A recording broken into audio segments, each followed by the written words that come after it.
what did I do here, Seth?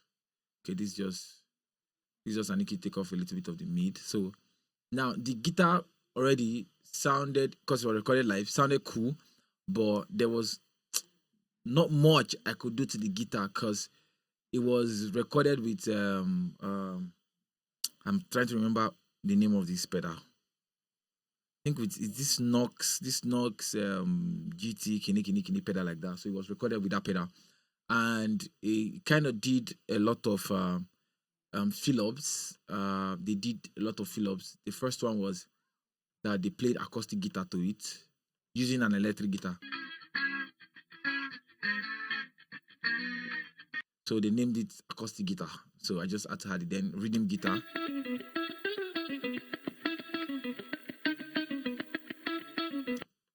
So they added the lead guitar, which I took a lot of it out because I didn't need all of those information. So I just needed where.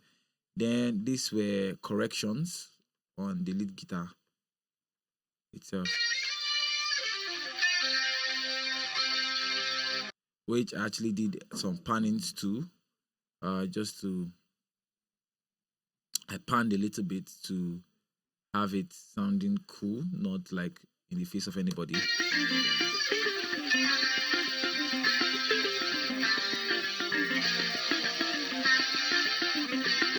So that's the guitar there. What else? So I have the synths and pads and trance and flute and stuff. So what I'm doing there is I created a bus channel for all of those stuff, bells, because they were VST, virtual instruments, and they sounded cool. I think I just took out low ends from most of them. Yes. Then I think I did some low end, and I took out the mid of this one. What did I do here? Then I think I sent it to the sides. Yes. What else? Because I know I didn't do too much of work on these guys here. These drum bells. Okay, I just applied the NICU. I didn't do anything solid there. What else? Bells. Okay, cool. So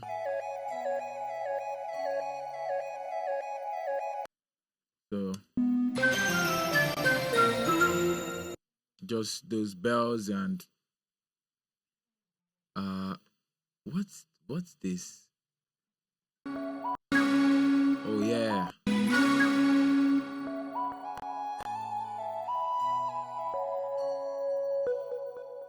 Yeah. So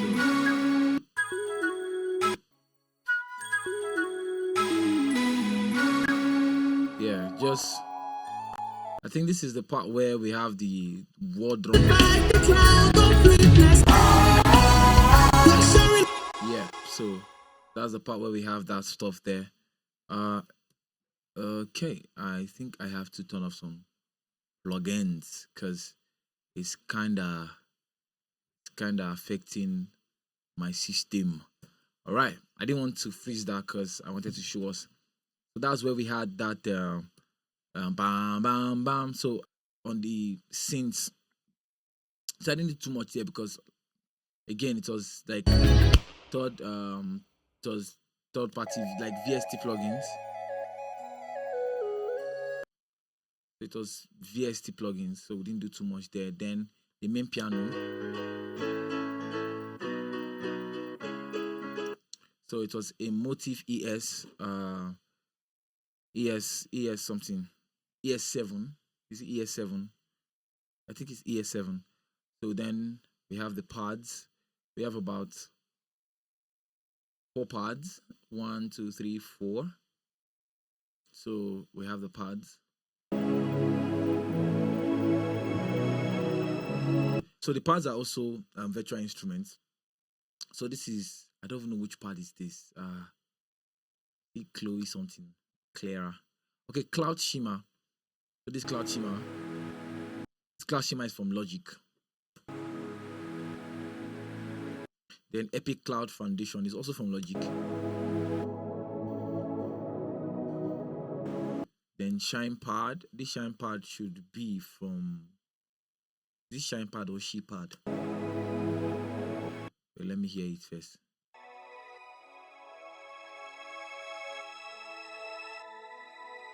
Let's take off this EQ. I'm trying to remember. Yes, from Zonology. This is shine pad from Zonology. I was right the first time. Don't share. So what we are doing here is sides. We took this part, this particular part, to the side to fill up the sides. So this last part is what's safe.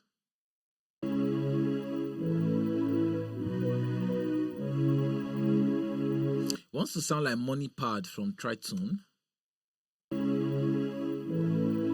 But then it's a pad. It's either a money pad from Tritone or it's a pad from Zonology also.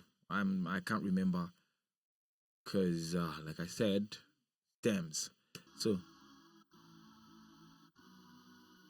yeah, this synth pad was also sent. You can see dark production. Yes, so it was sent. But this should be a money pad or a motive ES pad. One of it, and like analog pad or something. I don't know, but I think it should be one of it. Allowed these other parts to shine at the same time. It's going to shine, but not like very loud.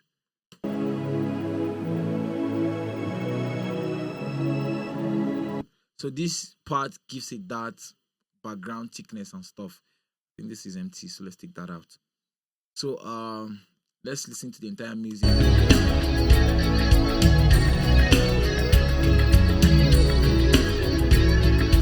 So if you listen, you hear that this shine part is just like filling in the sides. It's not like in front, like too much in your face. It's just coming in from the sides. And of course, that's the help of the ozone dynamic EQ. So it has the mid-side option. So if you don't know what a mid-side EQ is, we're going to talk about that probably later. Okay, let's talk about it. So the mid-side EQ, the mid is, I'm going to explain it like this. So the mid means everything that is in your face, everything that you can feel. Because the way you also hear sound, you can also like feel it. I don't know if anybody has experienced that, because if you're hearing sound, you can feel it. There are sounds that sounds like they are coming to your ear. You are feeling them from the left-hand side, and there are sounds that sounds like they're coming to you, to your face. So the mid does that. The mid helps you to do that. So we have sounds like in mono, we have sound in stereo. So what the mid does is help you to put things in a mono perspective, and what the side does is help you to spread things across the stereo perspective. Yeah, so it helps you to just send things way further to the side and probably just leave them up there, or help them to, caress around that side, something like that. So that's what I'm using this EQ for. I'm doing a side EQ, which is this guy here. And I took off the mid. If we solo this, if you hear it. So this is the mid now. So it's coming just from the mid now. If we take this off, see how wide it becomes. So that's the job of the mid-side EQ. That's why we are using this on this part, because we don't want it to be like everywhere. If this part is like, if it's in the mid, it's not going to sound nice at all. It's going to be too shouty, and that's not what we want. So, and I'm not doing any surgical EQ on it. I'm not cutting, because I like the way it sounds, but I don't just want it to be in front too much.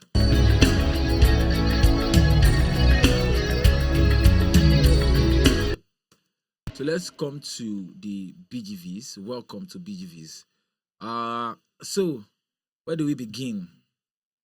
Let's start from here. So we did post-production on the BGVs, about nine tracks, 3 soprano, 3 alto, 3 tenor. The reason is because if we look at the video, I didn't want it to be this much, but based on request again.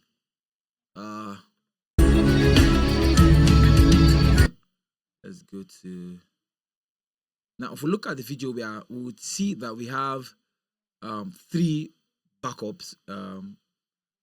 She, him, and her behind, this person behind the artist here. So these are the 3 people on the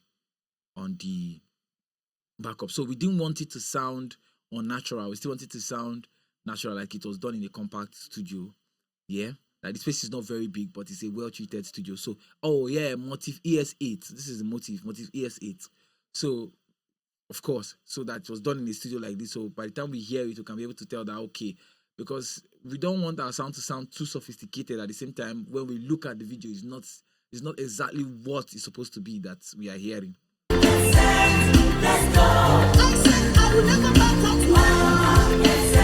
So we have 3 backups that recorded on that day, which is 1, 2, 3. So they tried to do some post productions, like on their own on the backups, but it wasn't enough. It wasn't there yet, according to what I had envisioned for the song. So we had to do all of this in the studio. Yeah. So this was what we got. This was what we got.